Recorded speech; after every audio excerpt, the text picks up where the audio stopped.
eres tú. Hoy levantaré mi voz y te adoraré por quien eres tú. Y te adoraré y te adoraré por quien eres tú. Por quien eres tú. Por quien eres tú. Te doy la gloria. Oh mi Señor, por quien eres tú, te doy mi amor. Por quien eres tú, hoy levantaré mi voz y te adoraré. Por quien eres tú, y te adoraré, y te adoraré. Por quien eres tú. Jehová Jireh, Él es quien provee. Jehová Nissi, tú peleas por mí. Jehová Shalom, mi príncipe de paz, y te adoraré por quien eres tú. Jehová Jireh, Él es quien provee, Él es quien provee. Jehová Nissi, tú peleas por mí. Jehová Shalom, mi príncipe de paz, y te adoraré por quien eres tú. Jehová Jireh, Él es quien provee. Jehová Nissi, tú peleas por mí. Jehová Shalom, mi príncipe de paz, y te adoraré por quien eres tú. Por quien eres tú, te doy la gloria. Por quien eres tú, te doy mi amor. Por quien eres tú, hoy levantaré mi voz y te adoraré. Por quien eres tú, y te adoraré, y te adoraré. Por quien eres tú, mi Señor, y te adoraré. Por quien eres tú. Dios te bendiga, amado hermano, amada hermana, que la gracia de nuestro glorioso Rey Jesucristo esté en tu vida. Que sea una gracia abundante, que tú puedas ser sostenido por ella, y que ahora que vamos a estar en la palabra de Dios, tú encuentres nuevo brío, nueva fuerza a través del poder de esta preciosa palabra. Te invito al libro de Efesios. Es uno de los libros más excitantes, más emocionantes. Es increíble. He estado disfrutando tanto su estudio y predicar de él. Estoy en el capítulo 1, verso 15 hasta el 23.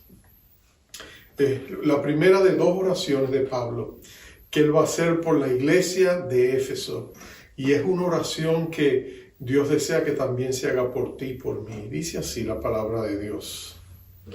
Por esta causa también yo, habiendo oído de vuestra fe en el Señor Jesús y de vuestro amor para con todos los santos, no ceso de dar gracias por vosotros, haciendo memoria de vosotros en mis oraciones, para que el Dios de nuestro Señor Jesucristo, el Padre de gloria, os dé espíritu de sabiduría y dé revelación el conocimiento de Él, alumbrando los ojos de vuestro entendimiento para que sepáis cuál es la esperanza que Él os ha llamado y cuáles las riquezas de la gloria de su herencia en los santos, y cuál la supereminente grandeza de su poder para con nosotros los que creemos, según la operación del poder de su fuerza, la cual operó en Cristo resucitándole de los muertos y sentándole a su diestra en los lugares celestiales, sobre todo principado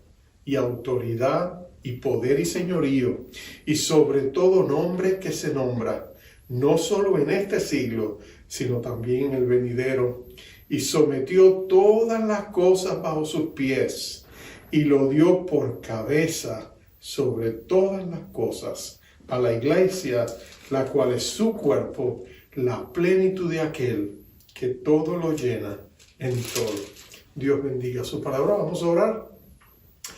Padre amado, qué precioso es acercarnos ante tu presencia, sabiendo que tú estás aquí conmigo y estás con mis hermanos, y eres tú quien pone un puente de comunicación entre nosotros, y es un puente de amor, Señor, porque tu palabra es una carta de amor de tu corazón al nuestro para bendecirnos, guiarnos, corregirnos, redarguirnos si es necesario, pero siempre para bendecirnos. Así que abre nuestros corazones a tu palabra, fortalece nuestra fe, abre nuestros ojos espirituales, activa nuestros sentidos espirituales para que la palabra llegue a nuestro corazón y no solamente se quede allí sembrada, sino que dé fruto y en abundancia, como es tu deseo y nuestra necesidad. En el nombre poderoso de nuestro Rey de Gloria, Jesucristo, el que nos amó hasta la muerte, te lo pedimos. Amén, amén y amén. Tom Phelan es un escritor irlandés. Es conocido por muchas de sus novelas, pero más recientemente escribió su autobiografía y me impactó el título de ella. Su título es Éramos ricos y no lo sabíamos. Un título tan sugestivo también representa una profunda verdad. Él creció en una finca en Irlanda, por supuesto, y él con su familia era una finca donde ellos trabajaban constantemente. Madrugaban bien temprano, se acostaban bien tarde. Su padre trabajaba más que nadie y ellos siempre estaban ocupados. Por supuesto, no había electricidad, no había agua caliente, no había nada de eso. Así que ellos tenían en el centro de su pequeña casa una estufa que servía de calefactor. Y en esa estufa siempre estaba perenne una olla grande, llena de agua. Y con esa agua ellos se bañaban, lavaban la ropa, hacían todo lo que tenían que hacer, hasta la sopa si era necesaria. Y esa sopa estaba allí, la olla estaba allí. Y por supuesto también de ahí ellos sacaban botellas calientes de agua y las ponían en las camas para calentar las camas cuando ellos iban a acostar en el invierno. Usaban múltiples colchas para ellos estar allí. Ellos trabajaban mucho, pero nunca les faltaba ni comida, ni techo, ni la camaradería familiar. Pero él, por supuesto, creció, se hizo de años, él pensó que iba a ser un sacerdote, él siempre recordaba que el domingo era el único día donde tenía unas horas de asueto, donde ir a la iglesia, venir y compartir como familia, a veces con otras familias también. Pero él recordaba y él decía, cuando él creció, él se fue a la universidad en Edimburgo, en Irlanda, y de ahí, por supuesto, él se fue al mundo, a recorrer el mundo, escribiría sus novelas, se apartaría. Pero ahora que él miraba atrás, él siempre pensaba que a pesar de tener todo lo que necesitaban, su familia era pobre, porque trabajaban tanto. Y él decía que muchas veces él recordaba y decía, ahora que yo me siento y miro atrás, yo reconozco lo valioso que era la herencia que nosotros teníamos. Nuestra familia realmente era bendita, dice él. Era una familia donde nuestro padre era un modelo, cómo amaba a nuestra mamá, cómo nos cuidaba a nosotros, cómo nos aconsejaban. Recuerda las risas entre los hermanos, los tiempos de alegría, de gozo, cómo la familia era tan feliz cuando compartían. cómo lo extrañaba ahora. Y él decía, ahora que la distancia y el tiempo como que han activado los sentidos de mi memoria, ahora realmente es que yo puedo reconocer la riqueza tan grande que nosotros teníamos como familia. Por supuesto, ya pues algunos de sus miembros no estaban presentes, pero le tomó tiempo reconocer que él era rico y no lo sabía. Por supuesto, sabemos que eso pasa a menudo. Recuerdo la historia de un ranchero en Texas, donde se dice que él tenía vastas tierras áridas, muchas de ellas improductivas, y él decía, ¿qué voy a hacer con esta tierra? Nadie las quiere comprar, no tengo nada que hacer, no sirven para nada, no puedo criar ganado en ellos. Él los consideraba una pérdida total, y por supuesto cuando se descubrió petróleo en ellas, de pronto su riqueza aumentó increíblemente. Él era rico y tampoco lo sabía. Pero mira esto, Pablo está escribiendo y hemos visto lo que Pablo ha dicho en los primeros capítulos y los primeros 2 mensajes que hemos tenido de esta carta. Dios nos dice que Él nos ha enriquecido, nos dice que Él nos ha bendecido con toda bendición en los lugares celestiales en Cristo Jesús. Él ha mostrado cómo el Padre nos escogió, cómo nos aceptó y nos adoptó como sus hijos. Nos habló como el Señor Jesucristo, por medio de su redención, abrió el camino para que nosotros pudiéramos venir hasta Él y recibir esa gloriosa herencia que Él nos ha dado. Y por supuesto, también vimos la obra del Espíritu Santo cuando Él viene y nos sella, de tal manera que somos propiedad de Dios, de una manera gloriosa y maravillosa. Todas esas verdades están ahí. Pero Pablo ahora no se detiene ahí. Pablo dice, yo necesito orar. Cuando considero, dice Pablo, todo lo que Dios ha hecho por nosotros, yo tengo que orar porque todo lo que Dios ha hecho podría muy fácilmente estar solamente en nuestra cabeza como información doctrinal, pero no ha bajado las 18 pulgadas del cerebro hasta el corazón, donde necesita activarse, donde nosotros tenemos que, nuestro espíritu tiene que activar esas verdades para que nosotros podamos vivir la vida plena y abundante que Cristo nos prometió. Y para eso, Pablo nos dice, se requiere un toque del cielo. Se requiere un toque activador de parte del Espíritu Santo. Y por eso ahora él se dirige a Dios y pide y dice, Señor, yo te pido por mis hermanos, que todo lo que ellos han recibido, Señor, que tú ahora actives eso en ellos, que les des por medio de un espíritu de sabiduría y de revelación en el conocimiento tuyo y en el conocimiento de todo lo que has hecho por ellos. La palabra interesante en el idioma original, la palabra que a veces ellos usaban para expresar conocer, era una palabra interesante porque eso es lo que Pablo está diciendo cuando dice que crezcamos en el conocimiento de Dios. La palabra conocer o conocimiento en el idioma original del griego koiné es una palabra que sugiere no solamente aprender algo o tener información en nuestras cabezas, sino que nos habla de una experiencia personal.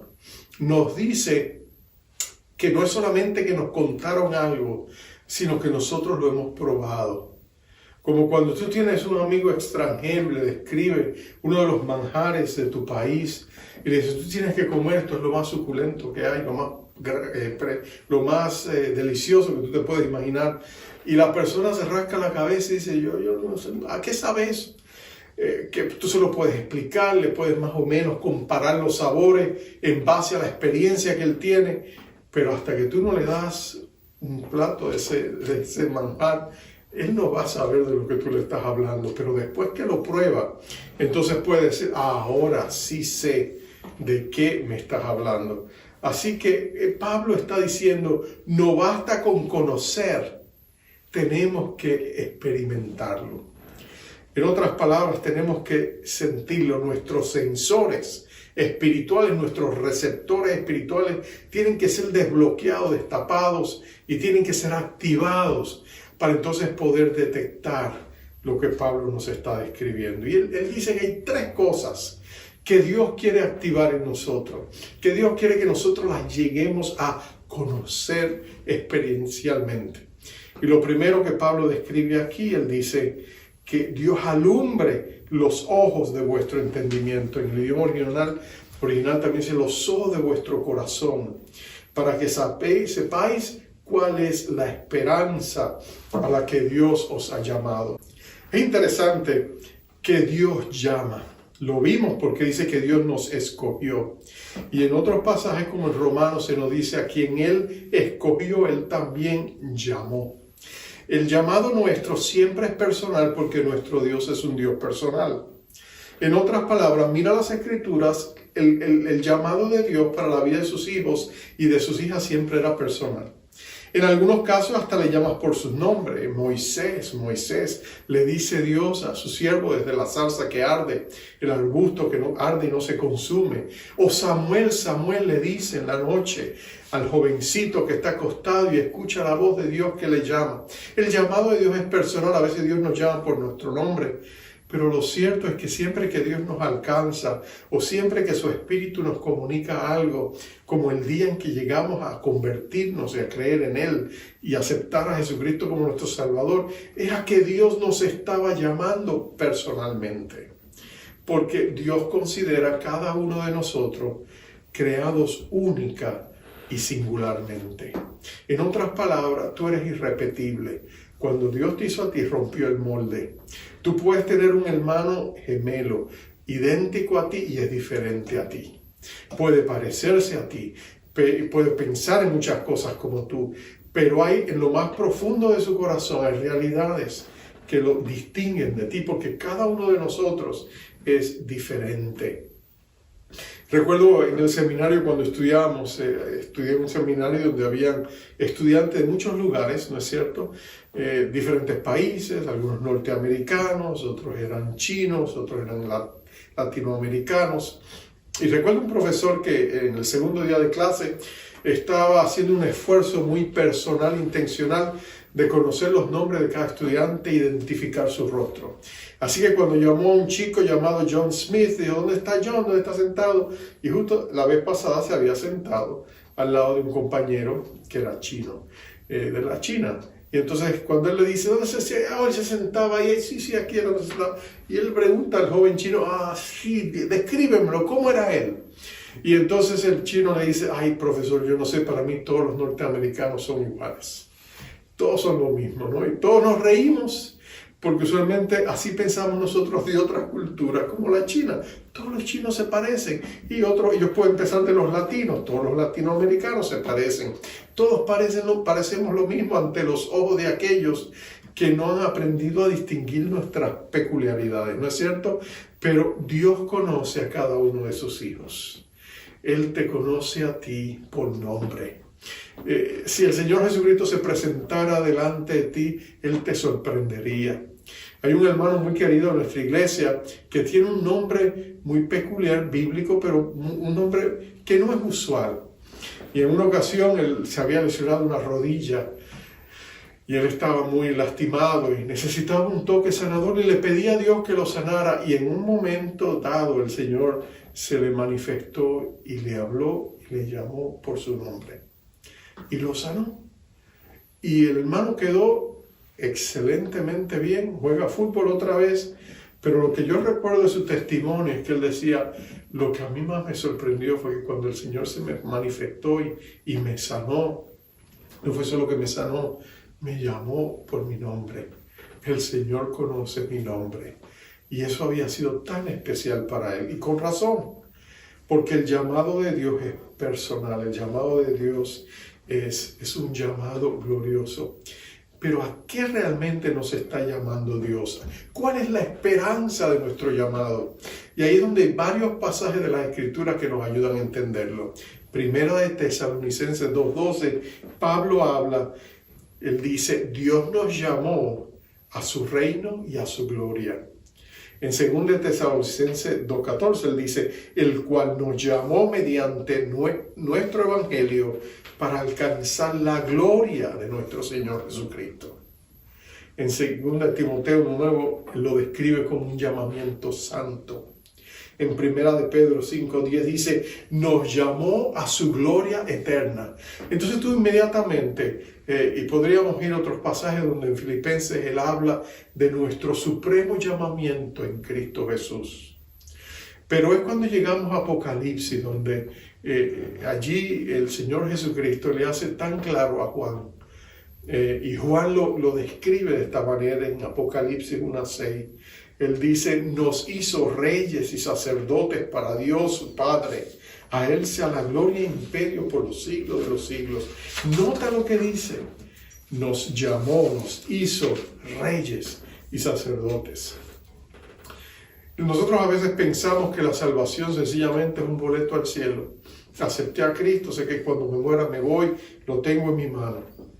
Pero nos damos cuenta de que Dios nos ha llamado y el llamado de Dios es mucho más glorioso que sencillamente un día ir al cielo cuando se acabe la gasolina o la vida en esta tierra. Interesante que Dios tiene un plan para tu futuro eterno. Y Dios te ha llamado a ti, hijo de Dios, hija de Dios, para que un día reines con Él en la eternidad. Y para que seas un sacerdote que ministra el corazón de Dios. Entonces, ¿te imaginas eso? Estar aquí en la tierra es mera preparación para el llamado que Dios tiene para nosotros. Y es un llamado glorioso. Entonces, tú quizás te ves a ti mismo en las circunstancias en que te encuentras y el pensar que un día tú serás parte de la aristocracia del cielo, ¿te parece eso imposible? Una utopía, un sueño que parece imposible de realizar. Pero para eso te llamó Dios. Para eso envió a su Hijo amado a morir por ti. Por eso Él derramó y vertió su sangre preciosa. No era solamente para darte un pequeño paseo al cielo para que pases allá el resto de tus días. Aunque yo creo que cada uno de nosotros estaría feliz de vivir en el cielo, aunque fuera como barrenderos de las calles, ¿no es cierto? Si estar en el cielo, si hay que barrer, Señor, con gusto lo haríamos por tal de estar allí y no la otra alternativa. Pero nota que Dios te redimió a ti no para llevarte a hacer eso. Él te salvó para que tú un día te sientes al lado de su trono y tengas jurisdicción y responsabilidad sobre reinos. Eres un hijo, una hija de Dios. Recuerdo la historia de un famoso prócer de la India. Él era un hijo de un maharaja, en el príncipe al trono de Gondal, que era una de las grandes provincias de la India. Estoy hablándote de los tiempos de la reina Victoria, en los 20, poco después de la Primera Guerra Mundial. Y este hombre era un joven príncipe y su sueño era ir a estudiar medicina. Así que su padre, como tenía todos los recursos imaginables, lo envió a estudiar a Edimburgo, en Escocia. Y entonces él se fue a estudiar allá y desapareció de su nación por 5 años. Por supuesto, los potentados y los otros príncipes y los otros partes de la nobleza india estaban un poco enojados porque decían, qué pérdida de tiempo mandar a ese muchacho 5 años afuera de nuestra cultura, de nuestro ambiente. ¿Para qué? Para ir a estudiar en la universidad. Le parecía una pérdida de tiempo. Pero él estuvo 5 años, hizo médico. Y cuando él regresó un tiempo después, él tomó el lugar, el trono del Maharaja, su padre, y lo primero que él hizo es que él empezó a hacer unos cambios drásticos. Él, por supuesto, empezó a sanitar la nación, empezó a establecer leyes de higiene, leyes de sanidad, leyes que realmente cambió toda a veces hasta la contextura social de la nación, y muchos se enojaban y estaban enojados con él. Las mujeres, por ejemplo, ahora podían usar velos que se podían descubrir para que pudieran respirar. Él hizo tantas cosas y todo el mundo estaba enojado con él, hasta que llegó el azote de la peste bubónica. Y cuando llegó el azote de la peste bubónica, este joven médico, el líder de la nación, se encargó de que se abrieran hospitales y clínicas y se trajeran los mejores recursos y se establecieran las leyes higiénicas que permitió que la nación pudiera superar esta peste bubónica de una manera admirable. Él llegó a ser de un príncipe que era odiado, por decirlo así, a uno de los líderes más amados de toda la nación.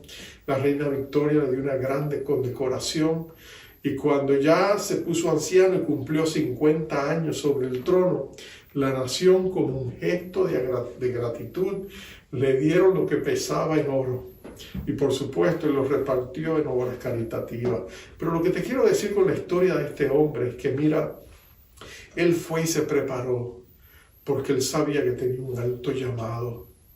Nosotros vivimos aquí en la tierra, somos hijos de Dios, y Dios nos está preparando aún en medio de las circunstancias así que estamos viviendo, aún en medio de las pruebas que estamos atravesando, aún en medio de esta terrible pandemia que estamos saliendo, aún en medio de todo lo que está sucediendo en la economía y el ambiente y clima político y todo lo que estamos viviendo en este país y en el mundo entero.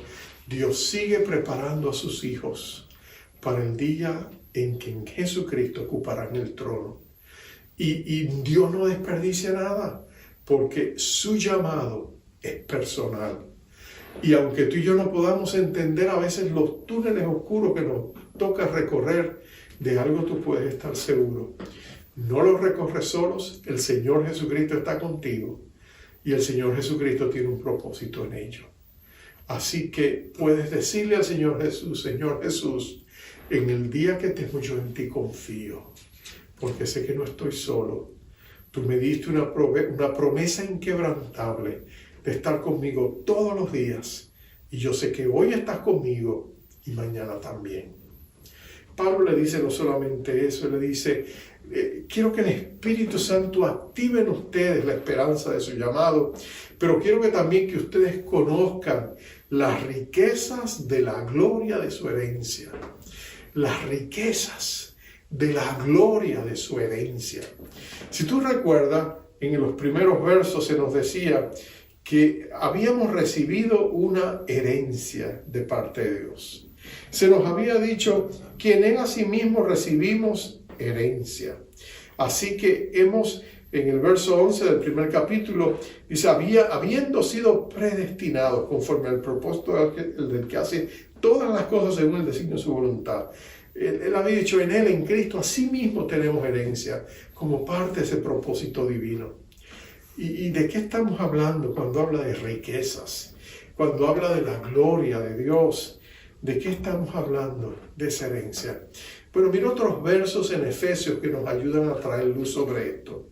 En el capítulo 3, verso 8, Pablo va a llamarlas las inescrutables riquezas de Cristo.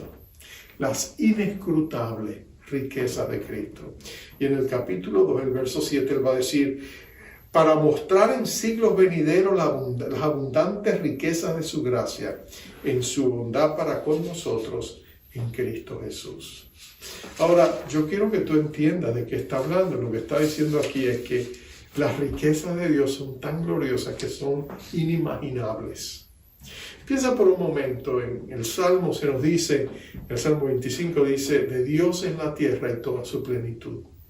Y cuando nosotros miramos esta motita de polvo en el espacio sideral llamada tierra, y nosotros podemos verla de cerca, y pudiéramos viajar por el mundo entero, o pudiéramos ver cuán hermosa es la tierra, tú y yo nos quedamos asombrados de la belleza natural de este planeta, a pesar de sus imperfecciones. Cuando vamos y viajamos a grandes ciudades, cuando vemos los grandes recursos, cuando vemos las maravillas que nos rodean, tú y yo tenemos que reconocer que el planeta Tierra es un lugar hermoso.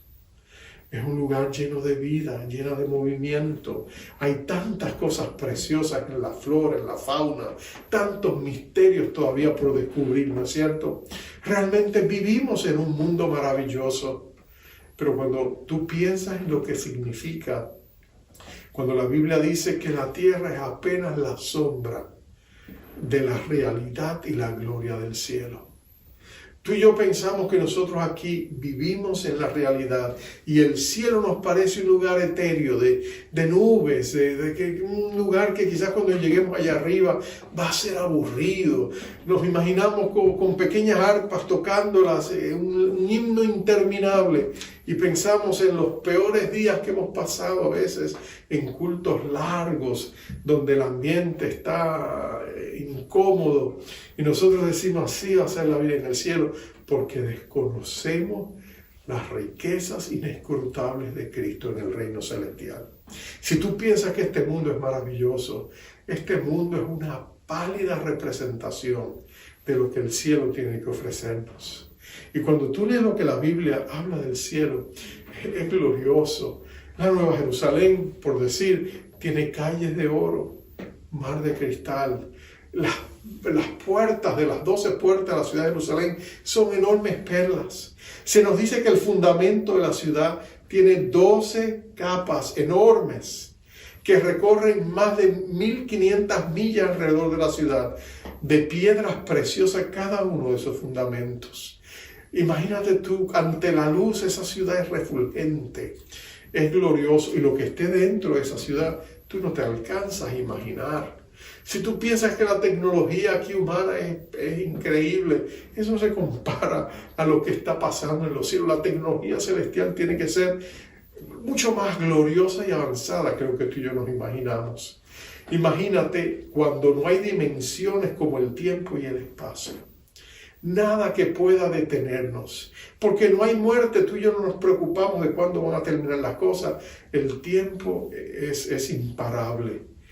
Y todo lo que se puede hacer, y todo lo que podemos hacer allá con nuestros cuerpos glorificados, nuestros espíritus glorificados, libres del pecado, libres de la enfermedad, libres de todo. Cuando tú y yo estemos allá en esa realidad espiritual, que será literal y física dentro de esas dimensiones espirituales. En otras palabras, cuando tú y yo nos sentemos a comer, vamos a disfrutar comida que nos va a parecer incomparable.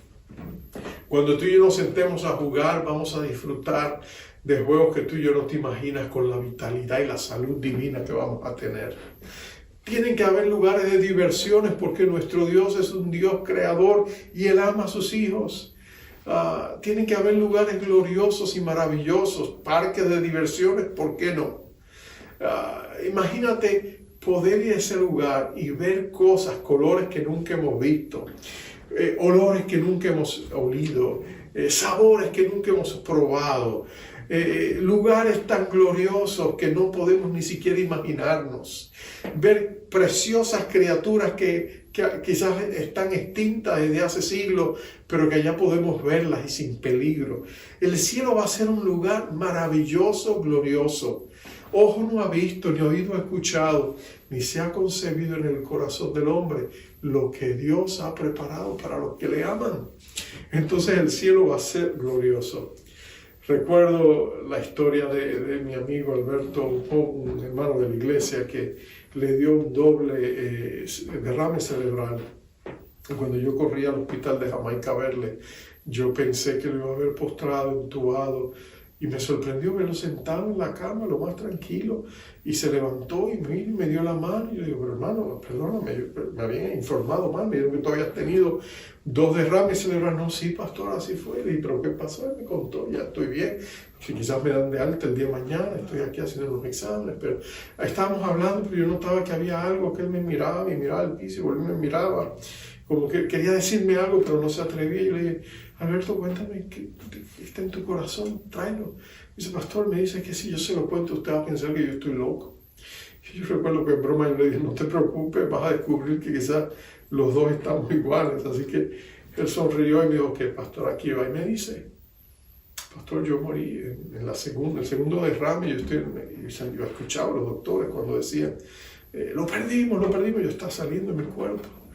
Y me estaba elevando y yo sentía que decían, lo perdimos. Y él miraba la máquina, estaban todas las líneas horizontales en movimiento. Y dice que en ese momento él vio que ángeles vinieron y lo llevaron y lo transportaron por unos campos hermosos. Iban a una gran velocidad y bajaron esos grandes campos hasta que llegaron a aquella gloriosa ciudad, a la entrada, a una de las puertas. Y allá había un hombre y un ángel. Los ángeles le preguntaron, aquí está, y le déjame ver. Yo inmediatamente le dijo, sí, su nombre está escrito en el libro, pero todavía no es el tiempo, devuélvanlo. Y dice que cuando él abrió los ojos, estaba otra vez en la cama y escuchaba a los doctores que gritaban y decían, revivió, vamos. Y de pronto lo revivieron y allí estaba. Y Dios no solamente hizo ese milagro, Dios lo sanó. Cuando él me contaba eso, lágrimas bajaban por sus ojos. Y me dijo, pastor, ¿usted cree que yo estoy loco? Y le dije, no, Alberto, tú estás más cuerdo que nunca. Porque Dios le permitió ver un vistazo del cielo. Pablo se dice que Dios le permitió tener una visión del tercer cielo. Si en el cuerpo él no lo sabía, si en el espíritu él no lo sabía, pero él estuvo allá. Y él dice, vio cosas maravillosas que no podía describir.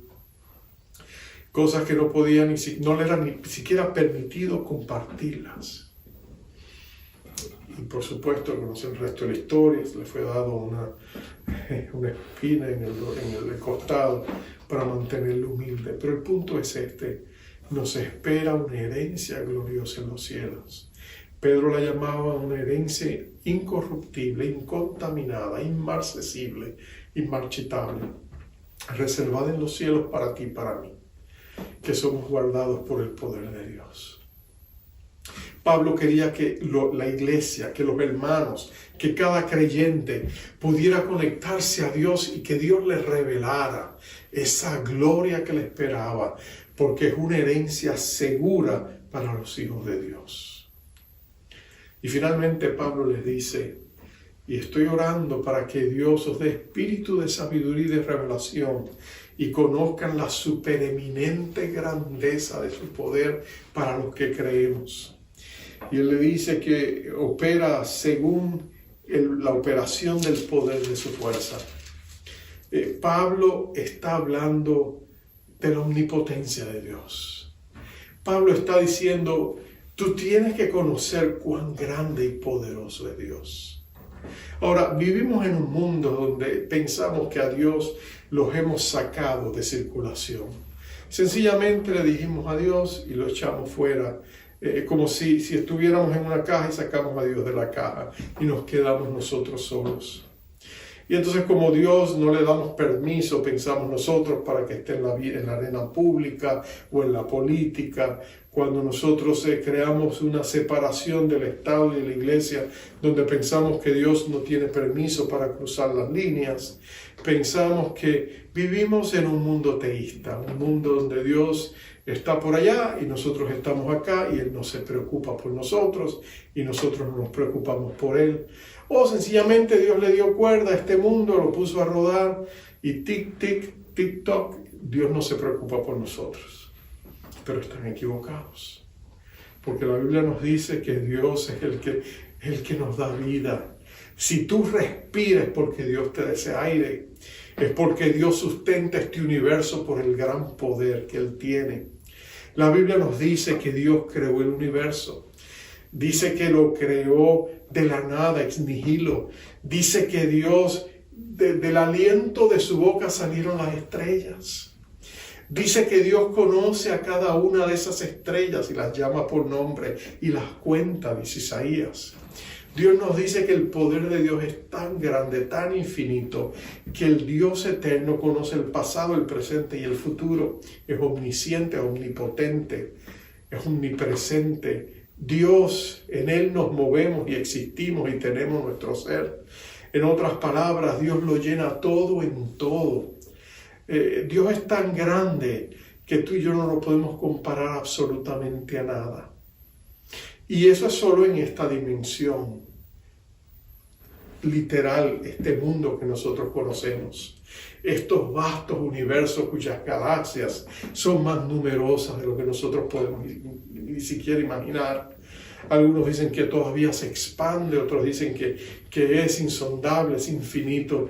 Y déjame decirte esto, el mundo literal es apenas molecular comparado a la eternidad de Dios y al mundo espiritual y a los cielos de los cielos. Porque Dios es tan grande que dice que ni siquiera los cielos pueden contenerlo. Y los cielos son mucho más inmensos, mucho más gloriosos, mucho más grandiosos que esta tierra y este universo donde nosotros estamos. Pablo dice, Ustedes tienen que conocer el poder de ese Dios. Y mira lo que Él dice. Mira cómo el poder que está en ti por medio de su Espíritu es el mismo poder que hizo 4 cosas. Número 1, levantó a Cristo entre los muertos. Número 2, lo exaltó a la presencia de Dios. Número 3, sometió todas las cosas bajo sus pies. Y número 4, lo hizo Señor y dueño de la iglesia. Ese mismo poder que hizo todas esas 4 maravillosas acciones es el mismo poder que está dentro de ti. Más adelante, Él va a decir, hablando de Dios, Él es aquel que puede hacer más allá de lo que pedimos o entendemos, según el poder, otra vez esa omnipotencia incomparable e infinita, según el poder que Él ha puesto en nosotros. Y tú dices, pero pastor, ¿dónde está ese poder? Yo no lo encuentro. Ese poder está en la presencia del Espíritu Santo, porque el Espíritu Santo es Dios mismo. El Espíritu de Dios mora en ti. El Espíritu de Dios obra en ti. El Espíritu de Dios está dentro de ti. Y el Espíritu de Dios quiere transformarte a imagen y semejanza de Jesucristo. Y en el momento en que tú llegas a entenderlo, tú llegas a darte cuenta de que todo lo que te rodea, el mismo Padre, Hijo y Espíritu Santo que obró en ti, ese mismo Espíritu Santo, está creando las circunstancias mediante las cuales todo lo que te rodea, todo lo que tú vives, cumple el propósito para lo que Dios ha preparado para ti. Termino con esto. Por eso es que Pablo dice a los romanos en el capítulo 8, y sabemos que a los que aman a Dios todas las cosas les ayudan a bien. Esto es, a los que conforme a su propósito son llamados. Porque a los que antes conoció, ¿te acuerdas que dijimos que Él te escogió desde antes de la fundación del mundo?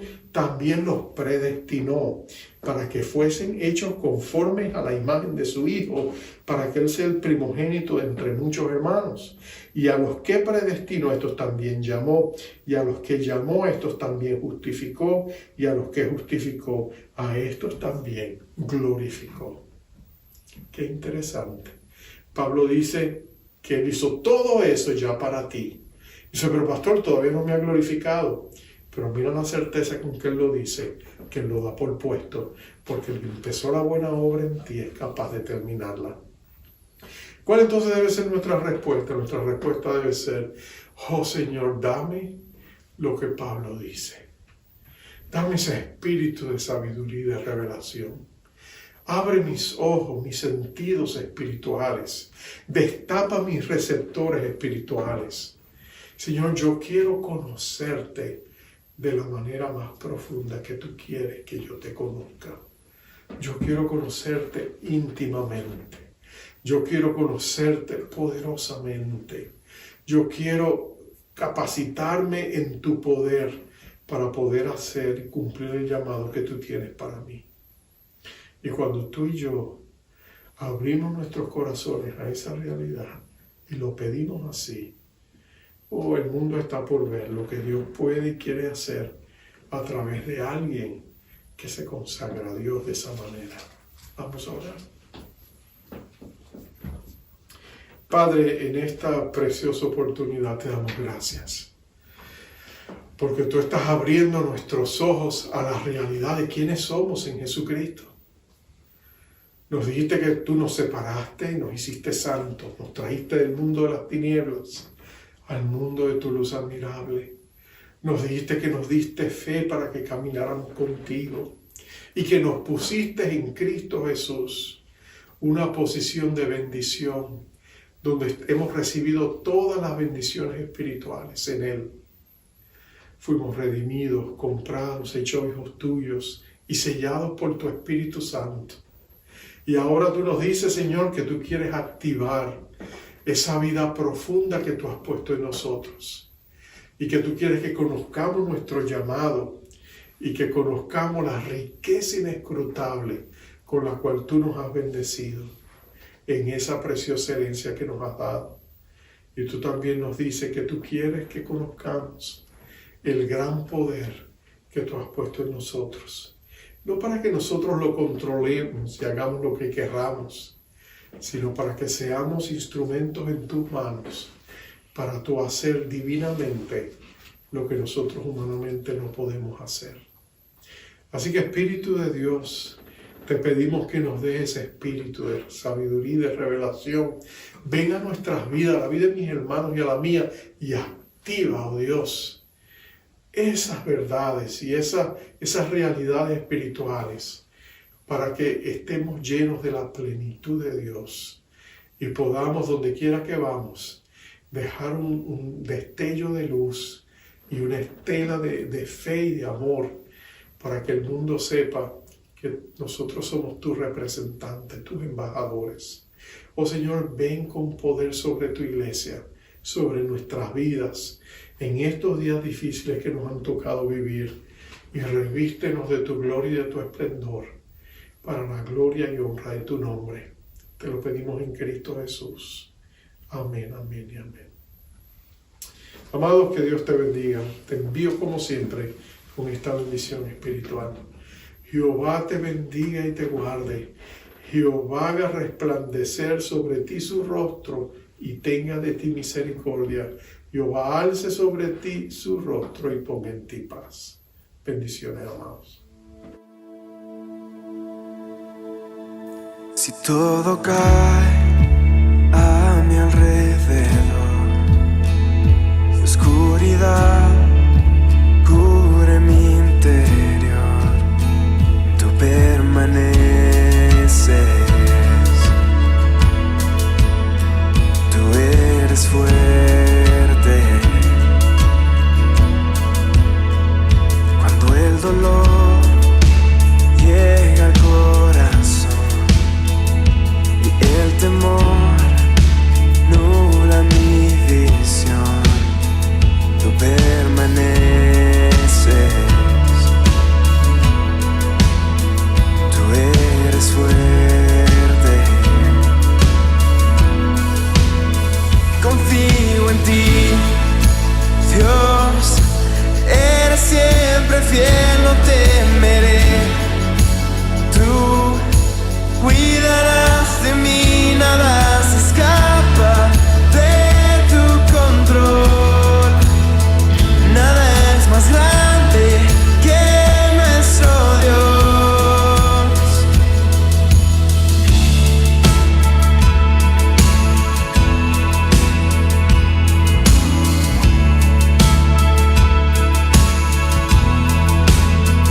Si ruge el mar para hundir tu voz, y tempestad que haya mi canción, tú permaneces. Lo creo, tú eres fuerte. Oh, confío en ti, Dios, eres siempre fiel, no temeré. Cuidarás de mí, nada se escapa de tu control.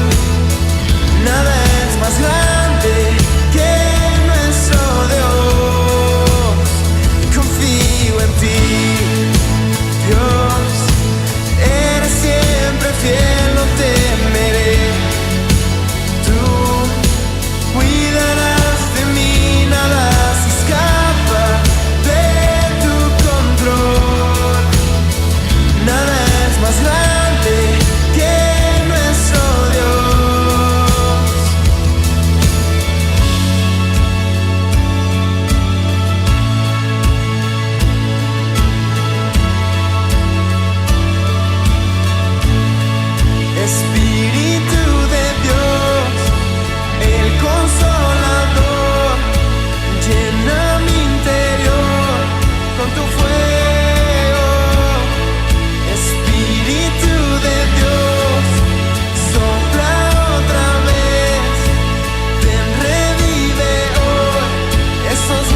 es más grande que nuestro Dios.